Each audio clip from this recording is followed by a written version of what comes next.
Hello, everyone. Welcome back to Freedom Brigade Nation. I hope you're staying warm out there. We always give our producer, Andrea, a very hard time because she lives in Nevada, right? She's got to go live where it's very swampy, very rhinos everywhere, very liberal. But then it's days like today when most of the country, especially most of the conservative parts of the country, were freezing to death. And Andrea was bragging before the show that it's 60 where she's at. Oh, So sunny and it's sunny. beautiful. We have a great guest on today, Andrea. Jason Murphey. Jason, welcome to the show. Thank you. Thank you for the invitation. I'm so glad you came on. We have so many little secret weapons in Oklahoma that make the Patriots so effective. And Jason is one of those secret weapons. He was a state rep was it? I always get that you were a rep, right? Not a Yep. senator. Yeah, a State rep. representative. Yeah. And he termed out. And while he was there, he was just a rock star all the way. But he did not just go home and quit fighting. Jason, tell us a little bit about what you do now. So I edit a Substack called the OklahomaStateCapital.com. And it's the goal of that publication to essentially allow, especially the grassroots, to have insights and knowledge, behind the scenes information that just isn't readily available to them about how the legislature works through intelligent design, which uses a level of chaos to achieve an ends, and all the secrecy that goes with it and all of the cover-ups, and oftentimes done in a way so that legislators can go to the grassroots and get that grassroots support, but then do the bidding of the special interests, the people whose true loyalty they possess, usually because that's the money that allows them to run their campaigns, live out of their campaign accounts, and buy the next election or scare away challengers without having to worry about opposition in the first place. And so the role I get to play these days is just to talk about some of those behind the scenes stories, strategies, what's going on, what I believe to be going on, as a way of helping the grassroots get the information that they need to know to actually have sunlight, transparency, and truth, and then do what they're doing to hold the system accountable. First of all, thank you for that. That's amazing. I know that I've heard you speak and try to show the patriots exactly what's going on. But the everyday American only sees what the campaign promises are. Very rarely do most people follow up to see if the campaign promises are kept. They can be influenced by propaganda pretty easily, as we've seen with many different things, right? We can all list 100 examples where propaganda works, and unfortunately, it's very effective in the political spaces. Can you tell us a little bit about what is going on behind the scenes? Why is it that we elect the people we want and then we still see no change? Government's way too big, and there are too many institutional players, whether they be private sector players who have used the power of government to get a special benefit to themselves, or the government institutional players whose very dependence relies on having access to and spending other people's money.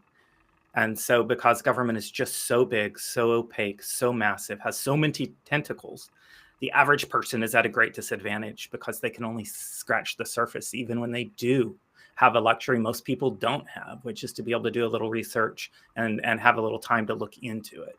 Now, in the Web 3.0 era, when there are long form podcasts such as this, and there's open data streams, and AI and data science is getting to the point that you can truly start to uncover some of this, things are starting to change.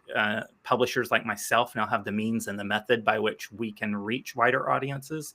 And I do think there are more people than ever before that realizing they actually have the opportunity to learn some of the secretive parts of the process and that desire to know the truth. They have the means and the methods themselves by which they can learn and become educated. And I really think that's an often overlooked component of what is fueling the grassroots. And also, while you saw such strong attempts by the left to censor online communication and conduct and access in the past years, because things can change, notwithstanding the fact that we've lost containment on the size and scope of government in a way that suggests you're not ever going to get it back. It will be technology and spreading the word and communication that allows us to do that. And that's what will make all of So let's say we've got the average person watching you right now. You said, because of these type of podcasts, because of Substacks, they can go and find out what's going on. I know that our brigades also have statewide brigades where we watch, like they'll have somebody watching a different legislative committee. And so if you have joined the brigades or you want to get something like that started in your state, it's much easier. A lot of the stuff happens in these committees that you're not going to see on the Senate or the House floor. And so if you have, it's impossible to watch it all. So if you have one person assigned to watch that committee and another person assigned to watch another committee, and you have a different person, and then you come together, we're coming together right now once a week and saying, this is what is happening. Then at least we can kind of get an overall structure, and there's not so much swept underneath the table. I really think this part of, instead of one person trying to eat everything, we just each take one bite. That's something that's sustainable. If we will take our efforts and actually work together, what for the average person, where would you say they should go, even if they don't live in Oklahoma? Where would you start um, to just see exactly what's happening in their state legislature? Yeah, it just depends on the state specifically, but I suspect that in almost every state, you will have a grassroots minded legislator who at least gets it, who you can, number one, he'll communicate with you. Number two, he's not afraid to sort of talk about what's really going on. There's only a handful of those, but invariably there's going to be one in every state Republican caucus, probably. And so you need to know who that person is, or maybe it's a collection of people. It's hard to know, but that is the closest you're going to get to an insider source of truth. And so finding that person, that's your challenge. Um, One thing to look for when trying to find that person, if you have access to the campaign finance records, you'll notice that if they are very well liked by lobbyists, they get a lot of gifts, they get taken out constantly on the town, they're living the capital city lifestyle, and they have a well-funded campaign war chest, that is not the person. The lobbyists might do token funding of true grassroots-minded persons, but they're not going to have the six-figure campaign war chest, usually, unless they self-fund.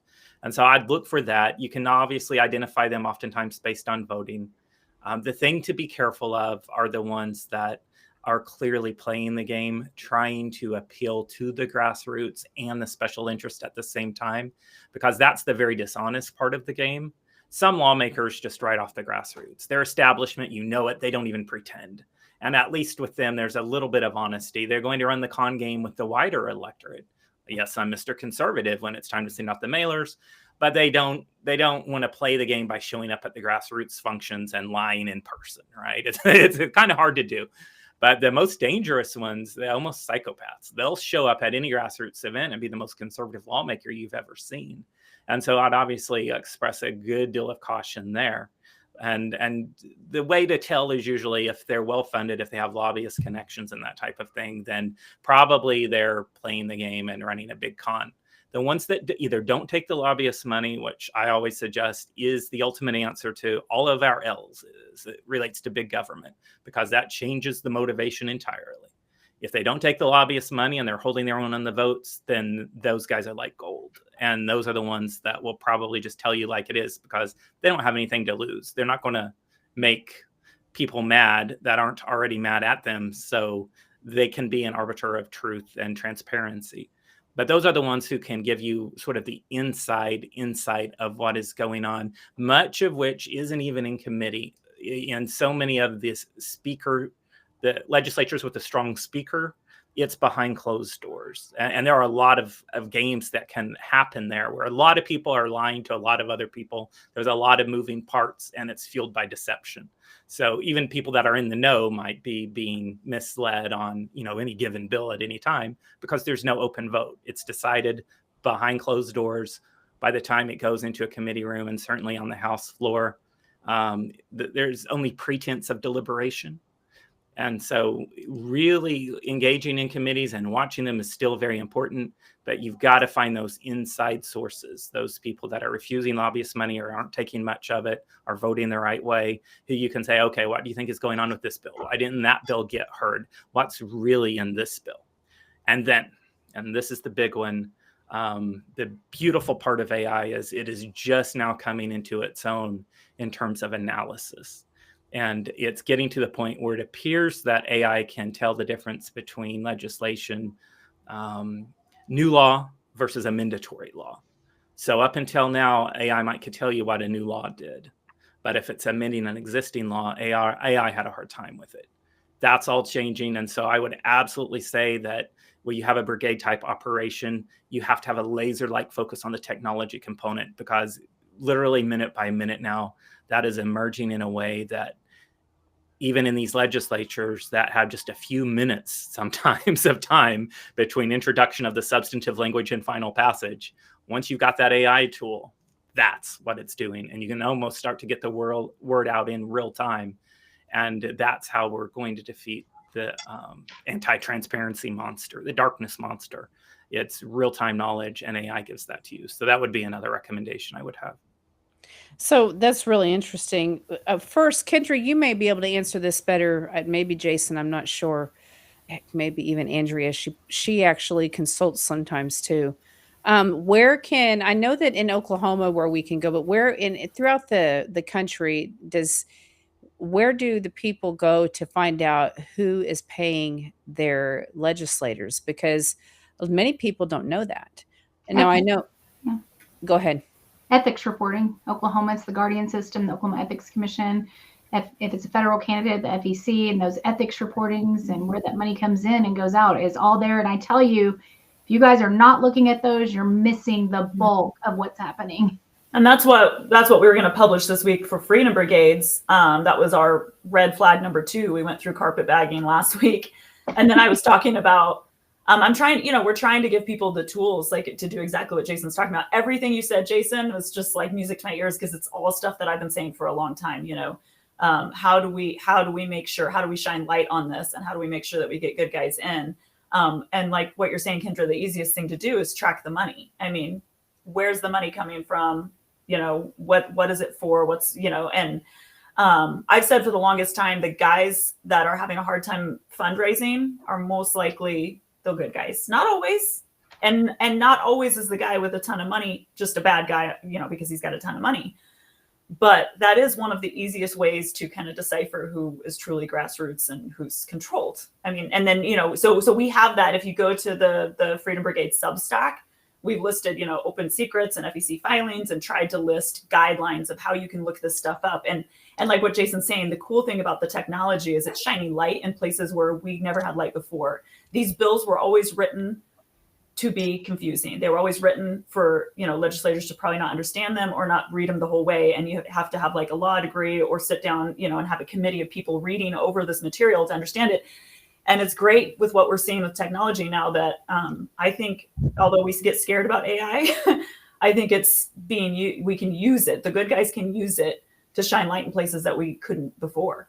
We have I think it's great for the grassroots too to understand that when you give money to these candidates, even if you can't give much, it's signing your name onto that campaign through these ethics reportings that shows support. So if I look at a candidate and I see a bunch of grassroots people, I'm probably going to be like, okay, here we go. Yeah. So I think it's important that don't worry about if you don't have much to give what you can, get your name, tag on, be there. That's a good point. Yep. That's great. Well, something that Jason said ticked me off. Imagine that. You said that, so when they go to the House and Senate floor, you said it was a pretense of deliberation because it had already been decided before they ever got to the floor. Mm-hmm. So they're playing a game and acting out a play for us. Is that basically what you're saying? I mean, can you elaborate on that? Yeah, they're bad actors too. That was actually how I would even describe caucus meetings. And these are the closed door meetings where there's the pretense of the secret meeting. And even that is a badly performed play. It's the speaker trying to be able to come out and say, well, the caucus supports me, which is not a comfort if you're the regular taxpayer, because now the decision was made behind closed doors, right?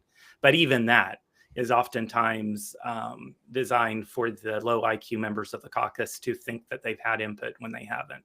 And it's where, it's badly staged theater. Certain people just speak up right at the right time to try to move sentiment in that room.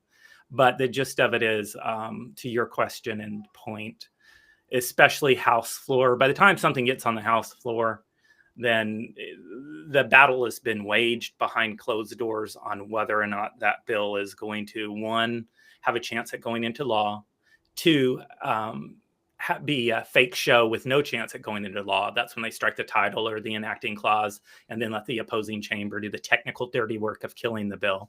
But then they can tell their lobbyist or the grassroots or whoever wants the bill, hey, yeah, we voted it off. Go talk to those guys. They're the bad guys, not me.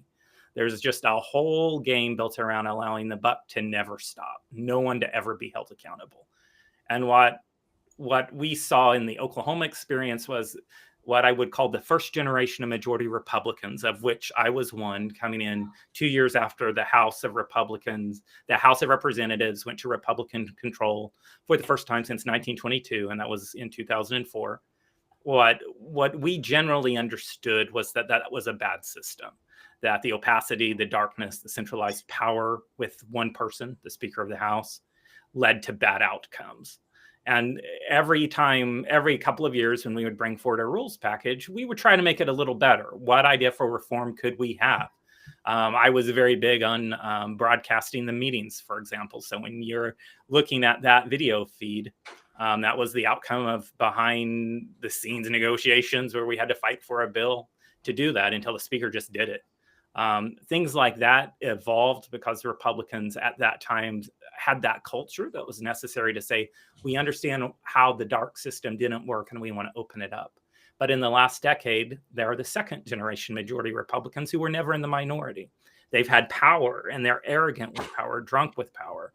And every time they do the opposite. Every 2 years when they bring forward a rules package, they put a new stitch in the curtain of darkness that they've thrown over the building. And the speaker invariably becomes more powerful. There becomes less transparency. And that is a theme over the last decade. And that means that all of these things continue to be fought for behind closed doors. And what is open and transparent, even to the point that there's controversy that you get to see in those meetings, might be staged. As an example, if you see two sides fighting back and forth on something and they're both lobbyist represented interest, you need to ask yourself, is this controversy fake? In other words, are these legislators enticing these elements to fight so they can shake both sides down for money and keep the money flowing? So on multiple levels, if you're not looking at legislative conduct as badly performed theater, then you're missing it. And to the point that you get drawn into that, where you start to believe one side is genuinely representing a certain point of view. Don't take that for granted. They may just be faking for whatever purpose or reason that isn't good. And that's just the byproduct of big government. When you have all that power and all of that money coming together in one building, crazy, crazy things happen. And to some extent, until that power can be rolled back and government right-sized, they're rearranging the chairs on the Titanic constantly. Yeah. I mean, Jason, I'm sure you've seen all of us have seen some crazy things. But I mean, I in my state, in the little bit I've had being around campaigns, running campaigns, you see just kind of a spectacle of these, like you said, them arguing or not getting along on certain things. And then later in behind closed doors, you see them breaking bread together, having drinks, laughing, hugging, like, oh, no big deal. But they pretend when they're on the floor that they're arch enemies. And again, that's another way to just pander to what they're supposed to be. It's fake. It's all fake. None of it's genuine. It's just like you said, it's for the support too. Or I struggle because it's like, what do the platforms even represent? The lobbyists are in control. The money's ruling, and they don't have any, like we like Charity and I have talked about, like what do Republicans represent anymore? Yeah, I agree. If I have to say, go back to my Titanic analogy. Yeah. If I have to point to what I've always pointed to as the lifeboat, how do you get in the lifeboat and just get out of the insanity? It's the no lobbyist money pledge. And this year, the 2026 election cycle in Oklahoma will have more money, more candidates running on that platform than ever before. Good job. And it's spreading to the point that candidates who don't take that commitment are starting to have to answer back in their district, why are you taking this money? And of course, it's 80% of their campaign money. And so it's the neat thing, because oftentimes when you have a grassroots candidate run, it's hard on them because they're so outgunned message-wise, and the incumbent will just copy anything they say that matters anyway. Yeah, I did that. I voted for that, but they can't copy that one, and they will never copy that one. And that is proven. What we now have over the past few years is clear evidence that the lawmakers who make that commitment, they're not compromising. They're the best lawmakers. And that really is the number one co-opting influence. There are others: peer pressure, the power of the speaker and centralized power. All of those things understandably have the effect on the human psyche and affect how they vote. But the number one thing is that lobbyist money. And once that is removed from the equation, it changes everything. I love that. I want to see that everywhere, Charity. Yeah, I know. I totally agree. Jason's been very successful pushing that message out. And in Oklahoma, like he said, it is becoming a status quo. They're having to answer for it when they do take the lobbyist money. Man, I love Oklahoma. You guys are the best. I keep telling you, you're in the wrong state. I love it there. But go ahead and keep your house, because I need a place to go. When the weather's bad. Well, and Jason, Tom and I tried to do an event, and it was a small scale. I kind of wanted there to be even more fireworks, but we got basically our grassroots crew and then the establishment GOP guys all in one room in a big church with a pastor. This was in Nevada, correct? Yeah, this was in Nevada, down in Las Vegas. In Henderson. There's a pastor down there, Andy Thompson, who's amazing. He's been helping with fighting like the election fraud and stuff. But it was really fun for us, we the people, to sit back and watch them kind of go to war. And we would bring up questions and see how they both kind of responded. And they both talked about the challenges that they're having to get certain things done. And it's like there are some establishment people that are not all bad, and maybe they're trying to fight, the swamp. When you're in the swamp, it's hard, right? But it's really fun to like shine light on it and actually do events, Charity, which I would love to see Freedom Brigade do that. Do events where it's like you put them in the room and you say, why are we not getting this done? We we the people need to get some of this stuff done, because they just war with each other and they never get anywhere. And like you're saying, Jason, the grassroots are at such a huge disadvantage. Like, well, it goes along with what I've been saying for years. We've said it on the show quite a bit. If you can be bought, you will be bought. Yeah. This is why you really need to have Christians running for office. And I know that that's going to make a whole bunch of people mad, and I don't really care, because if you don't have that moral compass, and you can know right from wrong, but you can justify anything if you don't have some base like the Bible. And so it's going to be easy for you to justify something if you don't have the relationship with God, and you don't love God more than you care about yourself at all. Because otherwise there's a price for you, because they can scare you. They can buy you with power. They can buy you with money. And so you really have to have people that love God and love this country more than they care about the personal cost to them. That is really what you have to have. And I know it's unpopular, and I know they say you're not supposed to say it. And I'm a Christian nationalist, apparently, because I love Jesus and I love America, and that's okay with me. If that means you're going to call me that, it's fine. I think a lot have that morals. You have to have that compass. You have. I think the machine for the longest time, and I see the table slowly flipping. Like everything Jason's saying, just is like music to my ears. It makes me so happy that people are like starting to catch on to some of these things we should be doing to, again, exposure. But I think there's a lot of good people that ran with good intention, and then I've been told so many times, Andrea, that's how you have to play the game. You got to do that. You can't get in office if you don't do that. So it's like this slow selling your soul out, this slow thing that they've tried to tell people, that you will never get in office unless you take the lobbyist money, unless you sit with them, unless you do these things. And I've had some candidates even tell me, oh, this is just strategy, Andrea, don't worry about it. Like, I'm talking to that person and making a deal with that group because I have to get in. So it's like, no, you're selling your soul now, and you're telling me that you're going to be a good guy after you get in. That's not how this works. but that's how they make you think. You'll never win unless you play the game. And you see good people turn bad and get broken down. You have a lot of good people on Freedom Caucuses right now that call us up, Charity, and they're crying because they're getting death threats. They're crying because they're going after their family. We've seen how many, over history, U.S. senators and stuff, they attack your family, and then you don't hear from them again. They disappear because it's not worth it. And so it's sad, the amount of corruption that's out there that people get caught up into. And I think a lot of good people have a good intention in the beginning, and then they could become probably pretty frustrated. They might sell their soul and then become bad. And I think a lot of times they feel like, Jason can talk to this being in office like he was, but a lot of times you feel like you're never going to have a victory. It's so hard to get the bills passed. It's so hard to get past that, the devil, that's why when we have a good candidate, it's also important that we are supporting them, that we let them know, because a lot of times when things are going the way we want them to, we're just like, I'm so glad, but we never reach out and we never tell them, hey, that was great. I appreciate you standing up. I appreciate you being strong. We need to encourage them, but we also need to give to the campaigns, because this is, in this world, evil is well funded. And so it's up to us to support the good people. Jason, you talked about being able to follow bills with AI. Is there a certain program or something that people can use to do that? Or is there more than one? Or how would people go about that?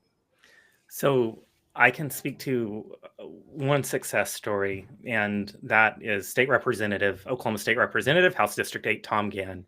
He's fine. He catches just about every bad vote. So they take 1,000 votes in the Oklahoma House each session, and he votes no half the time, because half the bills are unnecessary at best and sinister at worst, and he's catching them. But they have a bad system sometimes, especially late in session. That language is just flying at them with little time. And what he's done, he's gone into ChatGPT and he's created a very special ChatGPT project just for bill analysis. And then one of the resources we have that has been developed in conjunction with conscientious lawmakers is a bill checklist, right? Here are the top 16 things that we need to filter for. New taxes? No, we're not voting for it. New regulation? Probably a problem. New state agencies? Yeah, that's a problem. Is it a state agency getting an exemption from a process of ethics like fleet management or purchasing law, or a meeting freedom of information exemption, whatever the case is in the state? The checklist catches that. And so what Gann is doing is training his API. He's training this API based on documents such as that and general concepts. And then that AI is analyzing those bills. And like I said, he's just got it to where it now can look at, I think, a PDF document, look at amendatory language and understand even the amendatory language, which is tricky because that's with the strike throughs and the insert underlines. And so that API has to see that document and know what it's doing. And it applies that checklist, and it's starting to catch things that you might otherwise overlook, I think. And that is how he's done it. Anyone can do that. You can go to ChatGPT, start a specific project, upload some training documents, say, look for fee increases, expansion of regulation, attacks on transparency, and just analyze the bill and come back to me with it. And of course, you have to use common sense as the reader or as a legislator. You don't want to base your question on AI slop on the House floor. But it can tell you what questions you might need to ask, how you can expose a bad initiative. We're going to see a lot more of this, and it's going to be very, very impactful. Yeah, I love it. I call it the disruptor, because I use AI a lot because I do like marketing consulting for a lot of people, not just in politics. And so I've got little bots for each project going. Yep. But you still have to be educated and check it. Because just yesterday I was arguing with an AI bot that was telling me that Charlie Kirk wasn't assassinated. And I talked to a person that works with me and I said, I think ChatGPT is broken its brain today. Like, you really have to check because there's weird things that happen. But I call it the disrupting machine. And I was just talking to Charity last night about this. When it comes to the corruption, you can use this technology. Like, I would love to see the corrupt consulting class completely uprooted and disrupted by people using these tools. when they're Yeah. running their campaigns and when they're out there speaking to voters and things like that. Like, you don't need these corrupt Susie Wiles, sorry, consultants. And I think we're going to see a future where people can feel more confident doing some of these things without having to pay corrupt people to run, quote, run their campaign and guide them. Yeah, I think that there's probably an end to that. Kendra and I were talking about the light to the end of that tunnel too. It's scary, but I love the idea of using it for good. And I love seeing it help the good guys, you know? Well, it's interesting. I have a question for you and Jason, though. Besides the fact that, I mean, Terminator, we've all seen the Terminator movies. What are you guys doing? But besides that, let's just put that aside. Knowing that AI is becoming more, is thinking on its own more, becoming conscious. We know that there's different stories where we've seen where AI went against its programmer and is forming its own thoughts and opinions. Right now, it's a tool we can use. Do you foresee that being a tool that we can rely on moving forward? Do you? How long do you? I don't see this as something we're going to be able to use forever. I think that it'll end up working against us, as I would think. I don't know. Maybe I'm wrong. Right now, it's okay. Do you guys think this is a sustainable answer to this? No questions.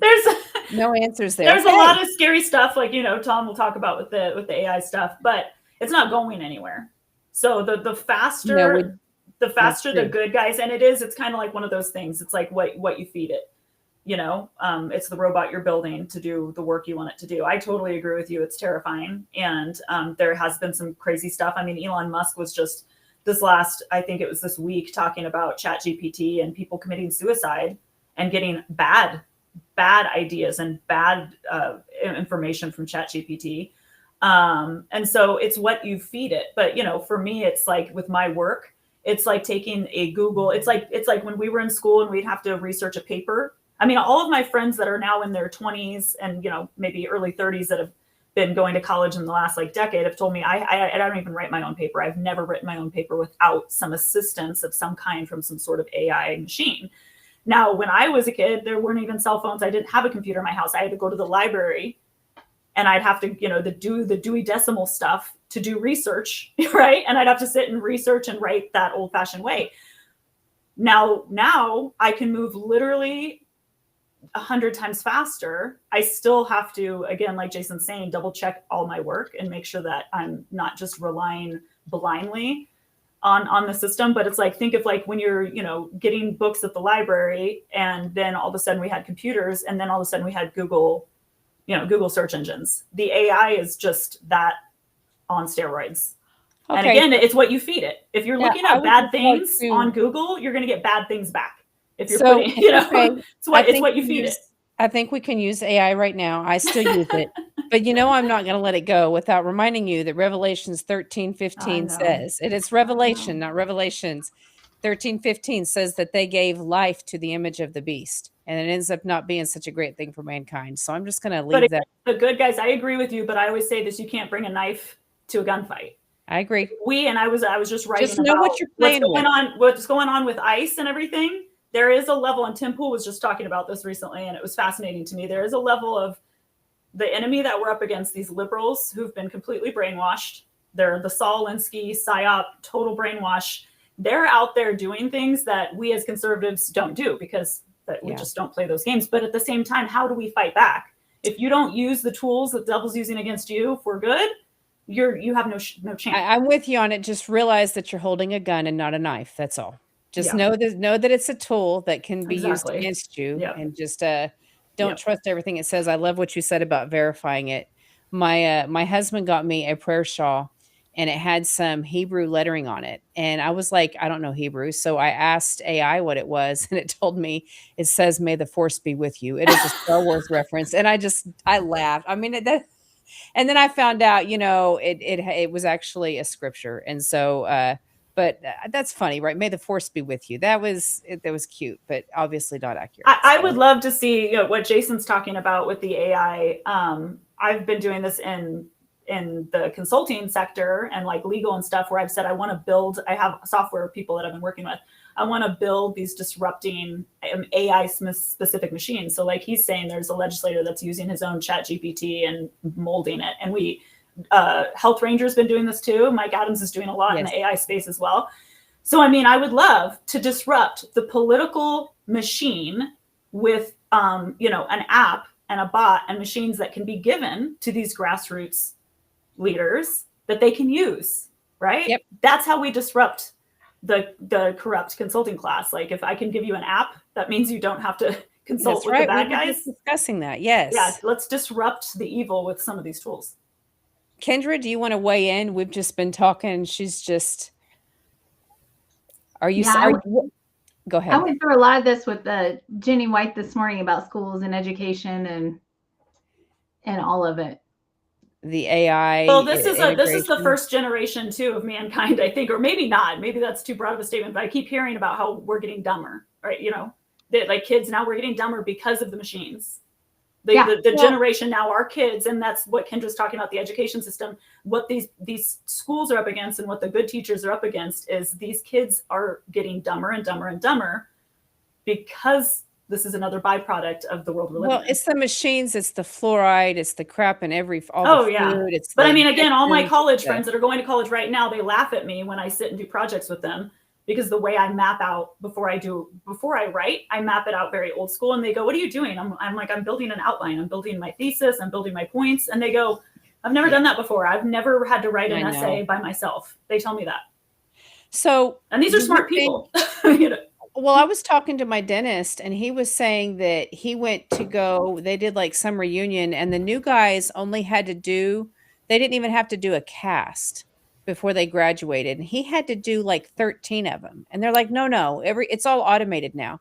Is there a world where our legislators won't even have to know how to write a bill where they just put it in and let the machines do that? Like, that's a little terrifying. Jason's laughing. Well, it's already happening with lawyers, like again in the judicial, like with Tom and the legal, you're seeing lawyers get in trouble for using AI. Like there's judges saying, okay, well you could use it, but not fully. Like you can lose your license if you get caught just relying 100% solely on AI, but it's already there. They're already using it. I won an argument with an attorney using AI. Kendra remembers that. I got out of a contract because AI really helped me with that. That's what my degree is in. I actually used to do legal research for a living. Andrea, that's how we met. Mm-hmm. But this is why this is where to go look, at least. Like Tom has been talking about, this is a big part of the politicians that we're talking to and the people we're consulting right now. They need to be aware of how to speak about AI and the future of AI in our society. And it has to be something that we are keeping our arms around. And we do want politicians and leaders that can answer hard questions about, and we are going to have to see some bills that protect humans and protect human jobs. Yeah. We are going to have to see that. And you're going to want to, that's going to be one of your discerning points when you're vetting out your candidates is what do they know about AI? What are they saying? And are they going to support legislation that protects human jobs and make sure we manage this moving forward? Well, I don't want to. We got way off. Jason's like, what am I in the middle Sorry, of? Jason. I came to talk about legislation. You're so inspiring, though. I could talk to Jason all day. I want to talk to Jason once a week. We need a Jason call. He's amazing, isn't he? So, Jason, give us some final words because we've got a couple more guests that are fun and can't wait to come on that we want to talk to too. But final words for the general population, just as you've said to pay attention to who's giving them money. That really matters. And to pay attention to the bills. You can break it apart with AI and make it easy. Any last words? Yep, I think that's a good summary. And then, of course, the thing that we'll be emphasizing more this campaign cycle than ever before is the real solution is insisting that our candidates raise the standards and prove that they can do this without taking the special interest money. I think that we'll have some success with that again this year. We'll have more we call them the abstinence lawmakers elected this year than ever before, I predict. And then I think going into 2028, that may be time to just start really spreading that approach and method. And so I'm really optimistic about the future. And I think it will spread beyond Oklahoma in large part.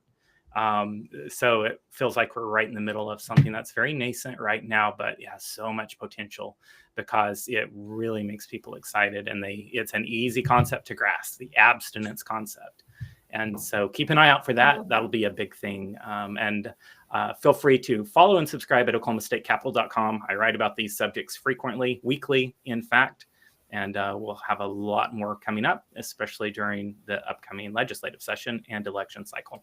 God bless you. God bless Oklahoma and Jason. I'm telling you. Amen. God bless Oklahoma. And again, we do this show, we go out nationally, and Charity's always like, oh, I don't want to just always be talking about Oklahoma, but I want our audience to understand why we're always talking about Oklahoma, because you guys are leading the charge and you're shining light on all of us that sit in places like Nevada, and we're very sad. You guys give us a lot of hope, because if you guys can get it done, we're gonna get it done right behind you. That's encouraging. So if you are watching us on Substack, we will have the link to Jason's Substack below, so you'll be able to follow him there. oklahomastatecapital.com. Thank you, Jason. We really enjoyed it. Thank you for inviting me. Okay, so next, guys, we have some really incredible guests. I don't think Kendra got to meet them last time, Andrea. I think you and I just got to play around with. Oh, she's going to be so excited. She's going to jump in on their website and buying stuff, because they're the funnest. They're so much fun. Kim and Diana, welcome back. Hi there, we're back. Hey, I'm so that I loved the show, but I do have to say, if any of you have had a chance to see the Elon Musk and Joe Rogan interview about AI, oh my goodness, it's worth the 3-hour watch. It was very interesting to hear Elon Musk's take on AI and how he avoided it and then decided he better get involved. And oh my gosh, it's really worth watching. So if you haven't seen it, it's probably about 6 or 8 weeks ago that they did that interview. So just for the record, he's got reservations as well. I just want to say I'm not completely by myself. His exact words were like, I stayed away from it. I thought it, and I don't want to say he used the word devil. I thought it was horrible. But then I realized if I didn't get involved, it would happen with or without me. It's going to happen. Yeah. And then he talked about how it was going to affect people's jobs. And you're shaking your head, so you saw it too. It was because I'm terrified of it. I'm 67 years old. I don't want to have to learn all this crap, but no, it's terrifying. And when we first started talking about it, a lot of people were comparing it to like the nuclear race. Like no one wanted to be part of that. It's awful. It's terrifying, evil, but we can't ignore it. We can't be part of it. Out there, I need you to come help me with these people. We have to embrace it. Yeah, literally we lost Kim again. What happened? Kim? I don't know. We'll find her. She'll come back. She's in Kentucky, where the storms are pretty bad right now. They really had a lot of snow there. Yes. So there you are. You're back. So I'll turn it over to Kim. Kim's going to get it started. Thank you guys for having us here today. But Kim, take it away. Yes, absolutely. Thank you. We so appreciate being invited on here. Thank you so much. In Telegram, I am Nature Girl. So if you have any questions about this, you can hit me up there. Diana and I are answering all questions at the email. If you have any questions, please email us at charity@freedombrigade@gmail.com. Did I do that right? Nope. Charity@freedombrigades.com. You're good. Okay, great. Okay, first I want to tell you my very quick little story about how I got involved in this. Let's see. I was diagnosed with a pituitary adenoma, which is a tumor on the pituitary. Non-cancerous, thank you, Jesus, but it is pressing on my optic nerve. And if it continues to grow, it will affect my eyesight. And before I started these wonderful mushrooms, it had grown 3 different times with 3 different MRIs. So I started the mushrooms 2.5 months after I started. I had my next MRI. It didn't grow. 6 months later, another one. It didn't grow. 6 months later, it didn't grow. And now the doctor says, I don't need to see you for a year. So that's my good story. I'm hopeful that it will continue like that. So, and our flagship mushroom that I mentioned is products for animals and humans. It's the Coriolis versicolor. and it has over 400 medical studies. It gives support and to our immune system to aid in most minor conditions to the most catastrophic. We are on a mushroom mission and a mineral mission and a nutrition mission. The Coriellus versicolor mushroom with its PSK and its PSP is for pets and parents. It's hated by big pharma because it cannot be synthesized or replicated. And, just like with the other stuff, it has, like I said, over 400 medical studies. And I'm sorry, I lost my place. I'm not as pro like you all. And it's pure and simple process. The immune system gets supported and it starts to go to work as it should, as it was designed to do. And we are not giving medical advice or any veterinary advice with our spiel today. The medical, Diana, I'm going to let her take over here. Diana is certified in holistic pet care, CBD, for pets and people, and certified in pet nutrition. I'll turn it over to her in a different way today. Myself and the panel will be asking questions. If we get asked the most, let's forget that. I know you are a coffee snob. Why is our coffee so great, and what makes it so special? Before that, I want to just touch on something because we've had some craziness in the weather, right? Thanks, Kim. And I know you've had a crazy day. Computers working, not working. So I know you're a little frustrated today. But, I love having this journey with Kim because watching somebody who's been able to have a condition that has changed and something that could have resulted in blindness is now changing is the most incredible thing. And you'll hear my story in a second. But, with all the storms, with everything that's going on, we have a public service message for people who have animals right now.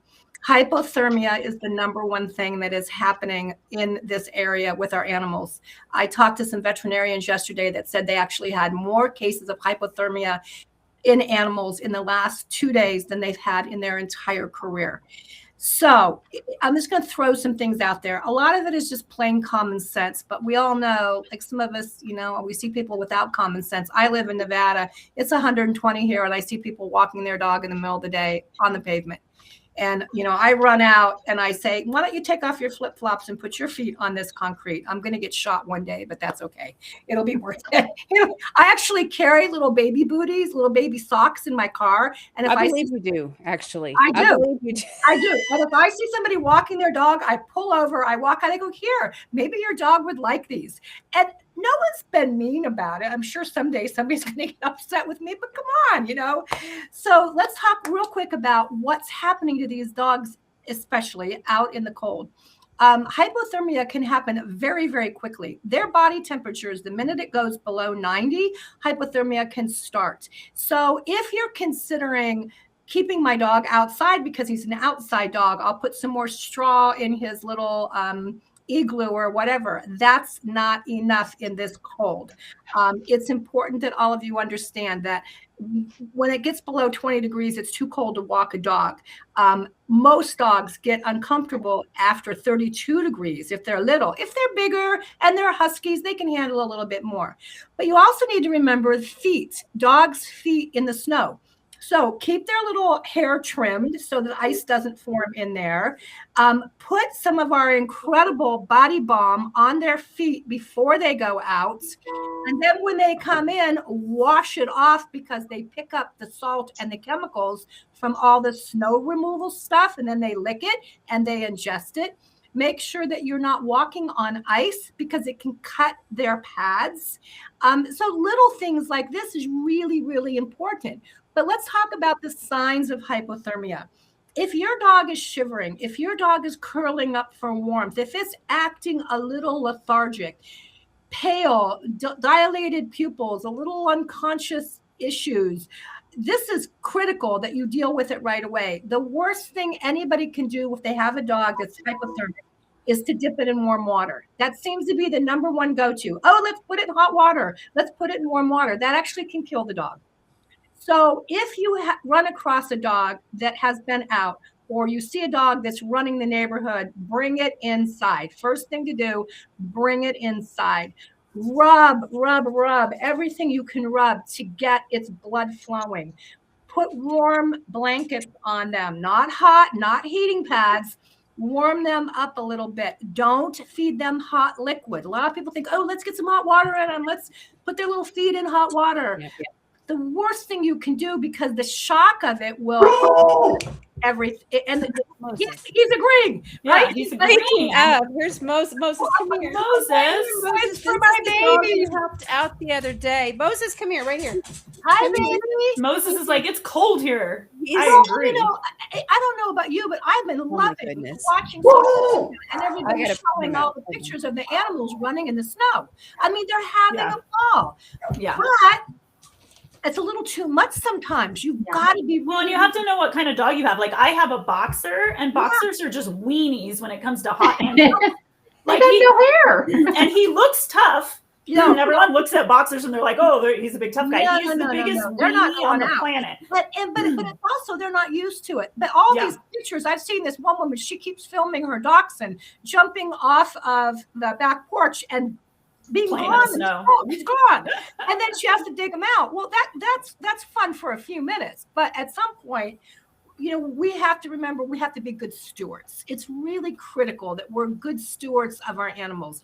I had a couple testimonials I was going to read. One of them was, we were on your show right before the holidays, and we talked about the do not feed list and what not to feed and all of this. And I got the cutest little email, and it said, "Hi, Diana. I just want to thank you so much for the care and cautions that you give about the animals, especially over the holidays. I do have a special bond with my son's dog, Eve. My son keeps telling me, do not give her food from the table, but she comes to me when she's hungry. She sets her cute little head on my lap and looks at me and waits patiently for the bite. Anyhow, my son gets really upset with me, but this holiday season, I was able to disdain because of what you said. So I thank you so much, because I could have given her something that would have hurt her." So I hope, like, when we do these things, that people realize, we're all about what we need to do for our animals. I have another one that's really fun. It says, "Happy New Year to all of you. I have a 12-year-old kitten, and it went from kitten to cat pillow not moving. We were so upset with it because we really don't want to see this baby get any worse. So I started the baby on Super Sauce. Super Sauce is one of our mushroom products. And she said at first he wouldn't eat it because cats are finicky, but you did tell us that. And I did just keep putting it in front of her until she ate it. Well, guess what? She is like a kitten again. She's running around the house like she's a baby. And what I will tell you is, I'm not sure that I got what I wished for, because she's a little terrible. And we appreciate you so much. So I love this. These testimonials go on and on and on. And I just sometimes I know that we're doing this for a reason, and it warms my heart. And I mean, like I said, someday we'll just do a testimonial day where I just read testimonials, because they are so much fun. The reason that I got involved in this is because my husband and I were retired, and I have a background in the pet industry. I was building pet stores and running pet stores for 30 years back in the 70s, 80s, 90s. But we had retired in 2008 and really weren't looking for anything. But God has his own magic ways of making things happen, and we know that. I was diagnosed, I was presented this company in 2017, and I thought, wow, if I can help animals, I want to help animals. And when I started seeing the documentation of what this was doing for our animals, and we know that our animals are dying at horribly early ages from things like cancer, and we talked about this on your last show about the vaccines, but I wasn't out there pushing it. I wasn't out there using this big mouth that God gave me until I was diagnosed with colon cancer in 2020. It was beginning of pandemic. That's a whole nother show about what it was like to go to a hospital during pandemic, going through security checkpoints. And it looked like the scene out of that movie Outbreak. I was told I couldn't be operated on for 30 days because they had to approve me by a board. So in the meantime, I had nothing in my toolbox except prayer and this Coriolus versicolor mushroom. I knew it had 400 medical studies. I had seen some testimonials of what it had done, but I jumped in and started taking 3 times the normal recommended dosage because I was dealing with something catastrophic. So I took 10 a day. 30 days later, I was 10 pills a day? 10 a day. Normal Wow. dose for my size is 3. Okay. I took 10. It's 1 per 50 pounds because Okay. when you're dealing with something catastrophic, you want to throw everything at it you can. That's right. And you can't overdose. It's just a mushroom. It's holistic. Okay. I think I took like 6 a day when I was taking it. Yeah, exactly. Yeah. So 10 a day, 30 days later, I got the call that I had been approved for a colon surgery, and they had to remove part of my colon, get the tumor out. And I had to go in for pre-op blood work, which I did. Came home 14 hours later, I got a call that they wanted to do an emergency telecom conference with me. And I'm thinking, oh crap, has it grown so much that they won't operate? I mean, you know, all those things go through your head. It's just like when you're told you have cancer, the stuff that goes through your head's crazy. Yeah. And my doctor was smiling and he said, Diana, what are you doing? I said, well, I'm packing a bag, getting ready for surgery for tomorrow. I don't quite understand the question. And his next remark was amazing. He said, honey, you are in remission. What are you doing? And before that, my CEA number was off the charts and it should have been 2.5 non-cancerous. That day, I was 0.05, which I have remained that way for 6 years. So he said again, what are you doing? And so I said, I'm taking the Coriolus versicolor mushroom. And then the next statement from him was sad, but also good. The first statement he said was, don't stop doing what you're doing. Most doctors might not have done that. He said, don't stop doing what you're doing. Send me everything you have on it. I know nothing about it. That made me sad. This is an oncologist. This Coriolus versicolor mushroom is the #1 protocol for cancer treatment. I shouldn't say the word treatment, for cancer, whatever you want to call it, in Japan. So why is it that an oncologist here, who I have a lot of respect for, doesn't know anything about it? Well, we know why, because he's told me since then, he can't recommend it. No. He can't tell people they can take it. He'll lose his license. It's not in his purview of what he can and can't do. So anyhow, I went into remission and 30 days. I still did chemo, which a lot of people will say, why did you do chemo? You were in remission. The type of cancer I had a 40% chance of reoccurrence without chemo. It had a 10% chance of reoccurrence with chemo.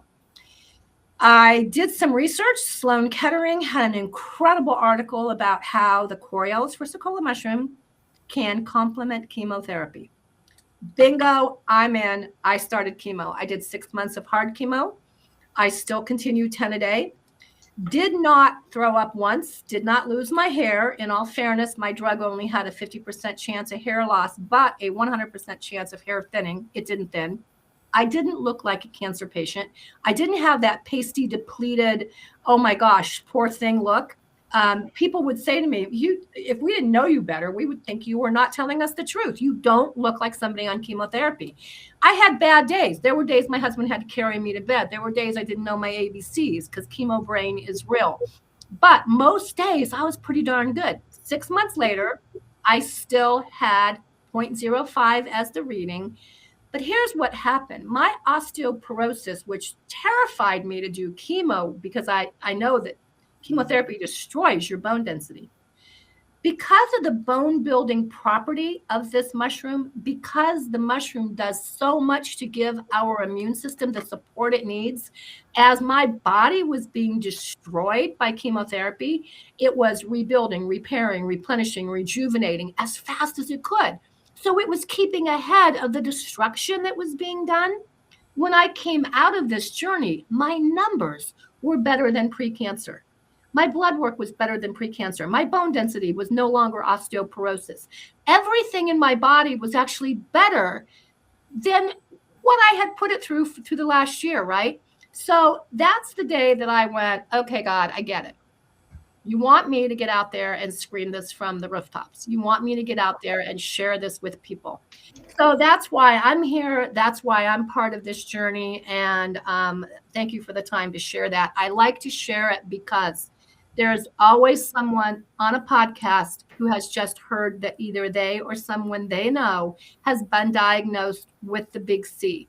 I'm here. I will talk to them. I know what they're feeling. I mean, when those words come into your head, you have the big C, you go, okay, am I going to live? Am I going to die? How sick am I going to get? What's going to happen to my family? What's going to happen to my home? How are we going to deal with this? Is my insurance going to come? I mean, everything just goes like this, right? I can share and I can talk and I can cry and I can pray with them because I've been there. But I can also share options of what they can do, which we'll talk about a little today. But I'm going to now go to Kim's question. Sorry, I got off track a little bit. Well, I do want to show people because guys, we're getting close to our time, but we're going to be having you back soon. But I do want to show you. Can I share the screen? Absolutely. If you can share the screen, I'll talk them through it, and then I'll answer. Well, okay, I was going to show. So if you will go to freedombrigades.com, you can scroll down on this home page if you want, or you can go. If I go to the shop page, is that going to go with me? It went with me. That's awesome. Okay, and we go down right here. Here's the pet club. You just click this and it's going to take you straight to the website. There's different options that you can look at, but I want you to know how to find it because this is such important information. We've got to get this out. I'm excited that every time I talk to you guys, I find out something else about these mushrooms that are, amazing. Yeah. My dog is dealing with some issues, and we got some mushrooms, and he's doing great. You notice difference in him. And do we put him on mush ponies or super sauce? I can't remember. Yes, the ponies. Well, y'all saw how big he is, right? So we take the pony one and put it in half, and that's the right size for him. Because it's economical. It's less than $20 a month. It is. It is. And he loves it. It was his bones were starting to hurt and he was having some issues with his skin, and both are clearing up. And even in this cold weather, that's a good sign to see how that is working, and it's working well. And so when it's all natural, and he loves it. Yeah. So as a matter it's of good fact, for your immune system. Like this time of year, everyone's getting their ivermectin, which I always say we have Pharmacy links at tomrins.com. But yeah, I agree with like, what are we going to do during this horrible time of year where everyone gets sick? These mushrooms boost your immune system, and they do. They're for humans and for your pets. So, and it's funny because we use the word boost a lot. Boost means it goes up, it comes down. All this does is make it work optimally. Exactly. When your immune systems are perfect, everything else is perfect. We were designed perfectly. And God did a really good job, but we've compromised our animals and we've compromised ourselves. And so let's just get it back, right? Amen. Well, it's exciting. Diana, Kim, you guys, thank you for coming on the show. We will have you back soon because you're just so much fun, actually. And I enjoy hearing more stuff. Yes. Yeah. And we'll do a testimonial day. That's always fun. Let's do that. Yeah. It'll be great. So we'll get on and we'll get you scheduled soon. You guys, thank you for joining the show. It's important what's happening in the country. You guys, I am seeing a tide turn. I'm seeing people push back, but that doesn't mean we can just start getting apathetic. We have to continue to push forward. Right. We have to do our part. History is going to be defined by what we do right now. Are we going to let totalitarian control take over, or are we going to step up and say, this is our republic and we're going to keep it? It's up to you. Our body, and we're going to do what we feel is best. And our animals, right. The same thing. It all. That's right. That's right. So go to freedombrigades.com, check out Pet Club 24/7, check on the Freedom Brigades website, join Freedom Brigades, support what we're doing, and we look forward to seeing you next week. God bless. Bye, guys.